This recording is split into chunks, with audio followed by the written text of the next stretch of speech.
Hallelujah, Hallelujah, Hallelujah, Hallelujah.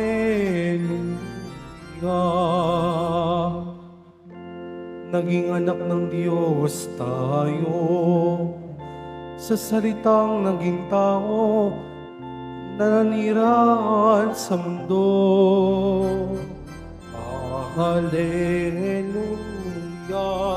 Hallelujah, Hallelujah, Hallelujah. Sumainyo ang Panginoon. At sumaiyo rin. Ang simula ng mabuting balita ng Panginoon ayon kay San Juan. Papuri sa iyo, Panginoon.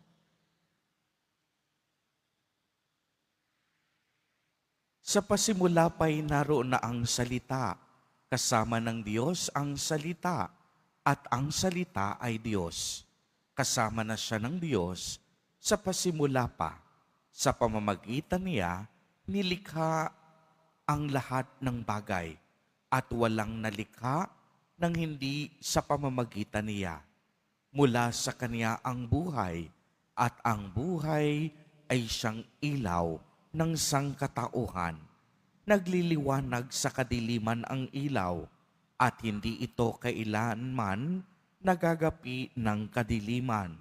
Sinugo ng Diyos ang isang tao na nagngangalang Juan, na parito siya upang magpatotoo tungkol sa ilaw at manalig sa ilaw ang lahat dahil sa patotoo niya. Hindi siya ang ilaw, kung hindi naparito siya upang magpatotoo tungkol sa ilaw. Ang tunay na ilaw na tumatanglaw sa lahat ng tao ay dumarating sa sanlibutan. Nasa sanlibutan ang salita.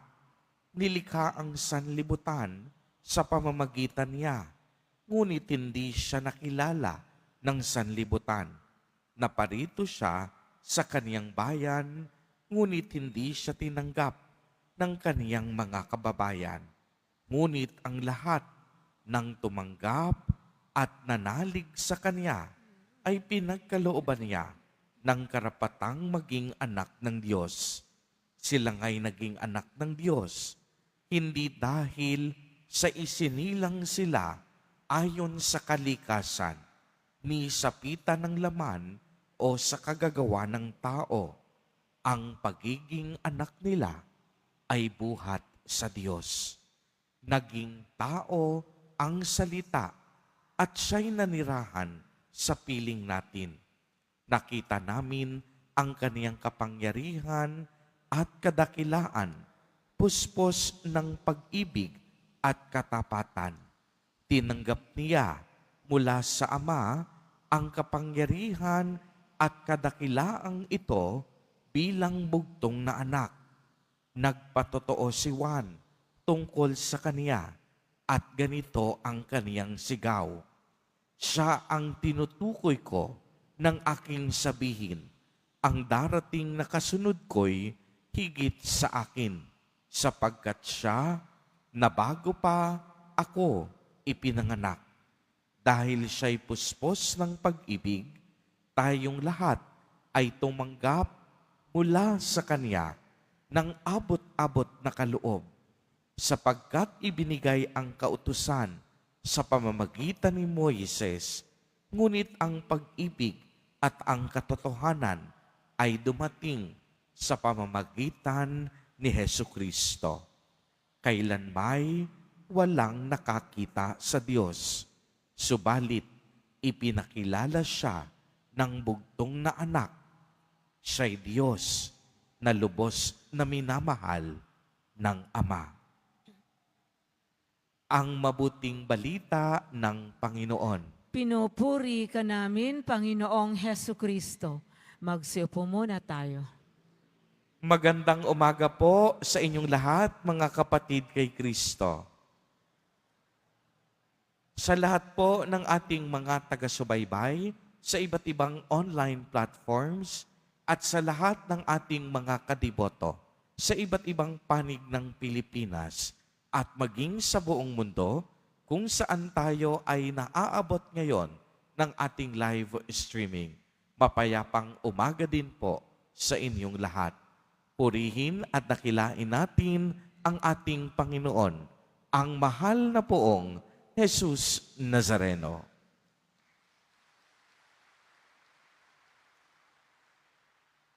Mga kapatid kay Kristo at mga kadiboto, malugod po namin kayong tinatanggap sa Basilica Minor at Pambansang Dambana ni Jesus Nazareno. Tayo po ngayon ay nasa ikapitong araw ng oktaba ng Pasko ng Pagsilang ng Panginoon. At ito rin ang huling araw ng taong 2025. Ilang oras na lamang po at magpapalit na tayo ng taon. Isang taon na naging bahagi ng ating buhay. Isang taon na punong-puno ng biyaya at pagpapala. Isang taon na naging bahagi ng ating pananampalataya.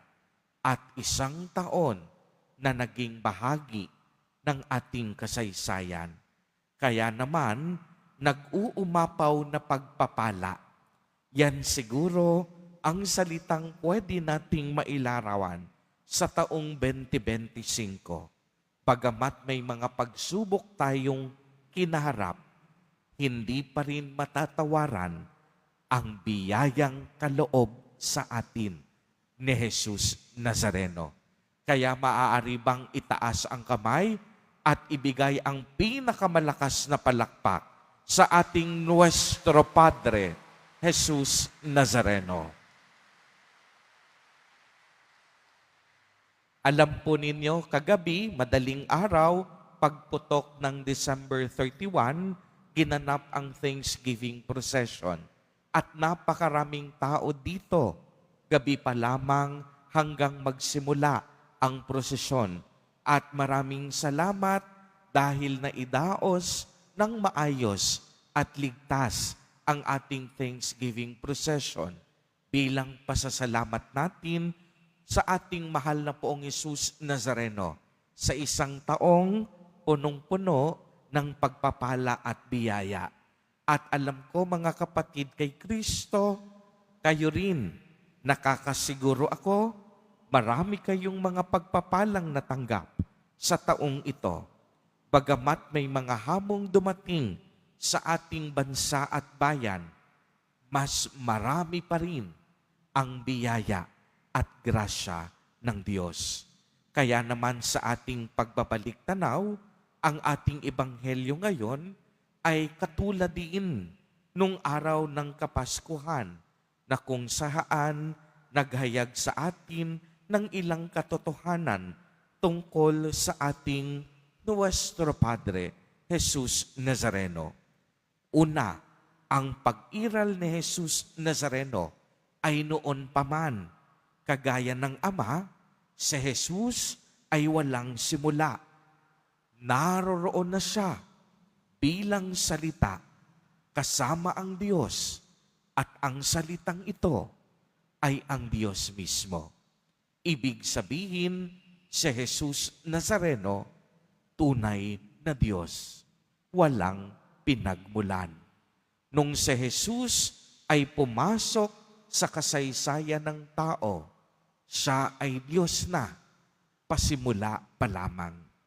Ikalawa, sa pamamagitan ng salita, si Jesus Nazareno, nilikha ang lahat ng bagay at walang anumang nilikha ang Ama nang hindi sa pamamagitan ng kaniyang anak. Mula sa kaniya ang buhay at ang buhay ang naging ilaw ng sangkatauhan. Nagliwanag sa kadiliman ang ilaw at hindi ito magagapi ng kadiliman. Ibig sabihin, mananatiling nagtatagumpay ang liwanag.